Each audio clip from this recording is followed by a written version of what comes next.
BBC বাংলার সান্ধ্য অধিবেশন প্রবাহতে আপনাদের স্বাগত। আজ আপনাদের সাথে লন্ডন স্টুডিও থেকে আছি মানসী বড়ুয়া।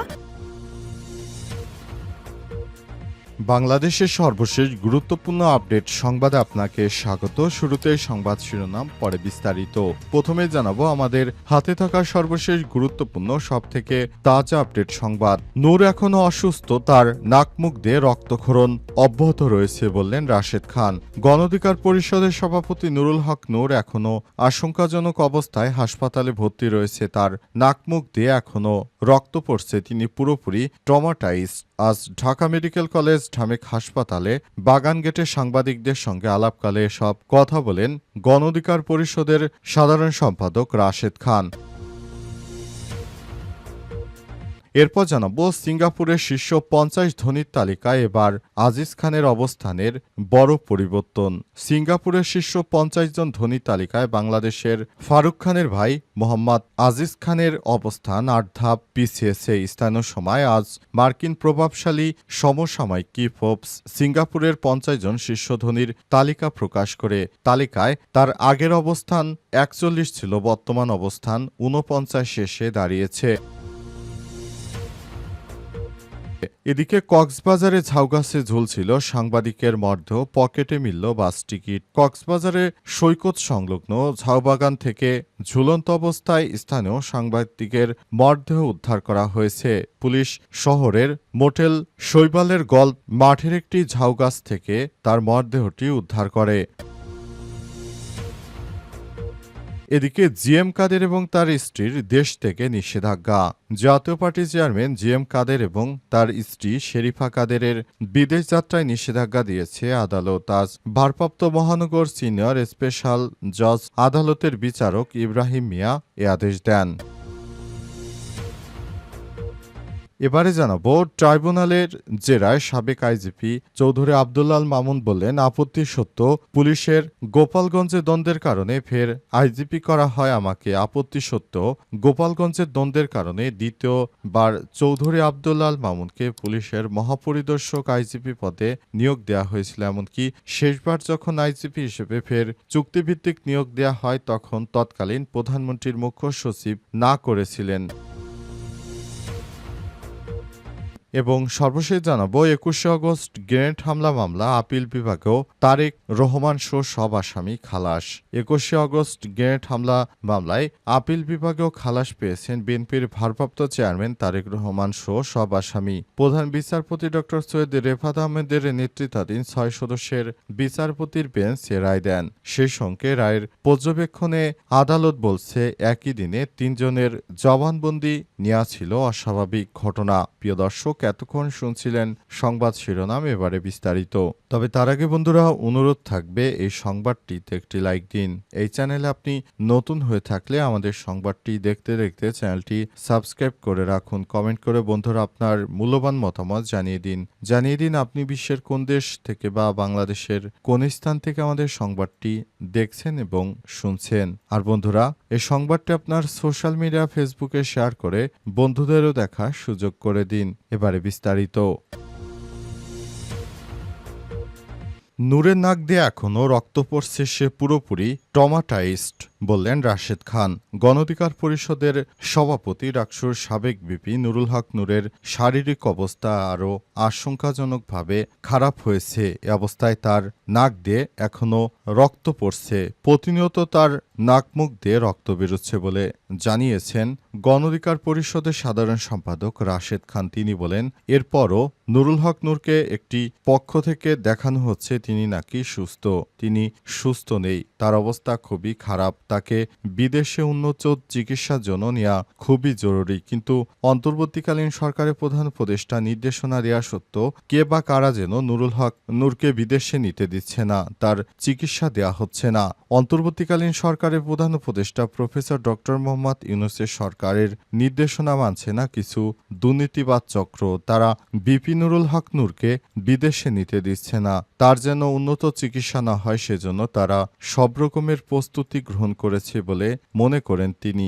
এ কারণে তাকে বিদেশে উন্নত চিকিৎসার সুযোগ দেয়া হচ্ছে না। আজ রাজধানীর একটি আলোচনা সভায় সব কথা বলেছেন তিনি।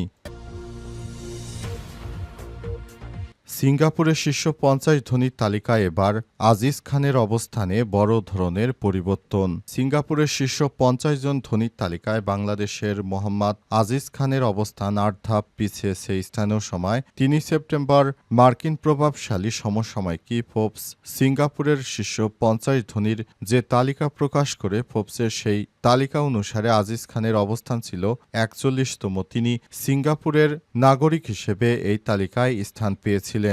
তিনি সামিট গ্রুপের চেয়ারম্যান। তবে বর্তমান তিনি আগের থেকে পিছিয়ে এখন ৪৯তম স্থানে রয়েছেন। আর ৪১তম স্থানে তিনি ২০২৩ সালে ছিলেন। ২৪ সালে হিসাবের ফোর্বসের নির্দেশনা তালিকা অনুযায়ী মোহাম্মদ আজিজ খানের সম্পদের পরিমাণ $১১০ কোটি। ২ বছর আগের চেয়ে আজিজ খানের সম্পদ কিছুটা কমেছে। কয়েক বছর ধরেই বর্ণাঢ্য এবং বাংলাদেশি সিঙ্গাপুরের শীর্ষ ৫০ ধনী তালিকায় আছেন। ২০২৩ সালে ফোর্বসের তালিকা অনুসারে মোহাম্মদ আজিজ খানের অবস্থান ছিল ৪১তম। ফোর্বসের ২০২২ সালের তালিকায় সিঙ্গাপুরের শীর্ষ ধনীদের মধ্যে আজিজ খানের অবস্থান ছিল ৪২তম। বাংলাদেশি নাগরিক ৭০ বছর বয়সী আজিজ খান এক যুগের বেশি সময় ধরে সিঙ্গাপুরে অবস্থান করছেন। তিনি বাংলাদেশ থেকে প্রচুর পরিমাণ টাকা বিদেশে পাচার করেছেন এমন অভিযোগ রয়েছে তার বিরুদ্ধে। কক্সবাজারে ঝাউগাছে ঝুলছিল সাংবাদিকের মরদেহ, পকেটে মিলল বাস টিকিট। কক্সবাজারের সৈকত সংলগ্ন ঝাউবাগান থেকে ঝুলন্ত অবস্থায় স্থানীয় সাংবাদিকের মরদেহ উদ্ধার করেছে পুলিশ। বৃহস্পতিবার ৪ সেপ্টেম্বর সকাল ৯টার দিকে শহরের মোটেল শৈবালের গল্ফ মাঠের একটি ঝাউগাছ থেকে মরদেহ উদ্ধার করা হয়। নিহতের নাম মোহাম্মদ আমিন ২৫। তিনি উখিয়া উপজেলার পালংখালী ইউনিয়নের বালুখালী ১ নম্বর ওয়ার্ডের বাসিন্দা। ঢাকা থেকে প্রকাশিত দৈনিক আমার প্রাণের বাংলাদেশ নামের একটি পত্রিকায় উখিয়া উপজেলা প্রতিনিধি হিসেবে কর্মরত তিনি। কক্সবাজার সদর মডেল থানার ভারপ্রাপ্ত কর্মকর্তা ওসি ইলিয়াস খান গণমাধ্যমকে বলেন, খবর পেয়ে পুলিশ ঘটনাস্থলে গিয়ে মরদেহ উদ্ধার করে প্রাথমিক শ্রোতাল শেষে ময়নাতদন্তের জন্য কক্সবাজার সদর হাসপাতালের মর্গে পাঠানো হয়েছে। ওসি আরও জানান, প্রাথমিকভাবে এটি আত্মহত্যা বলে ধারণা করা হচ্ছে। তার পকেটে চট্টগ্রাম কক্সবাজার রুটের একটি বাসের টিকিট পাওয়া গেছে। টিকিটে চট্টগ্রাম থেকে যাত্রার সময় ৩ সেপ্টেম্বর রাত ৯টা ২০ উল্লেখ ছিল। তবে অনেকেই ধারণা করছেন হয়তো দলীয় কোনো কোন্দলের কারণে তিনি মৃত্যুবরণ করতে পারেন কিংবা স্থানীয় বিএনপি নেতার কোনো হয়তো সংবাদ তিনি তার পত্রিকায় প্রকাশিত করেছিলেন। এ কারণে ওই বিএনপি নেতারা তাকে মেরে ফেলেছে কিংবা আওয়ামী লীগের কোনো নেতারাও মেরে ফেলতে পারে এমনটা ধারণা করা হচ্ছে। জিএম কাদের ও তার স্ত্রী দেশ থেকে নিষেধাজ্ঞা। জাতীয় পার্টির চেয়ারম্যান জিএম কাদের এবং তার স্ত্রী শেরিফা কাদেরের বিদেশ যাত্রায় নিষেধাজ্ঞা দিয়েছে আদালত। বৃহস্পতিবার ৪ সেপ্টেম্বর ভারপ্রাপ্ত মহানগর সিনিয়র স্পেশাল জজ আদালতের বিচারক ইব্রাহিম মিয়া এই আদেশ দেন। এর আগে দুর্নীতি দমন কমিশন দুদক এর পক্ষ থেকে তাদের দেশ থেকে নিষেধাজ্ঞা চেয়ে আবেদন করা হয়। দেশ থেকে নিষেধাজ্ঞা চেয়ে দুদকের আবেদনে বলা হয়, ক্ষমতার অপব্যবহার করে দুর্নীতির মাধ্যমে তারা বিপুল সম্পদের মালিক হয়েছেন এ মর্মে অভিযোগ রয়েছে। এছাড়াও জ্ঞাত আয় বহির্ভূত সম্পদ অর্জনের অভিযোগে তাদের বিরুদ্ধে তদন্ত করছে দুদক। আবেদনে আরও বলা হয়, তারা বিদেশে গেলে আর ফিরে আসবে না আসার প্রবল সম্ভাবনা রয়েছে। এমন অবস্থায় সাবেক বিরোধী দলীয় নেতা জিএম কাদের ও তার স্ত্রী শেরিফা কাদেরের বিদেশ যাত্রা রহিত করা একান্ত প্রয়োজন এবং দুইজনের বিদেশ যাত্রায় তাই রহিতকরণ করা হয়েছে।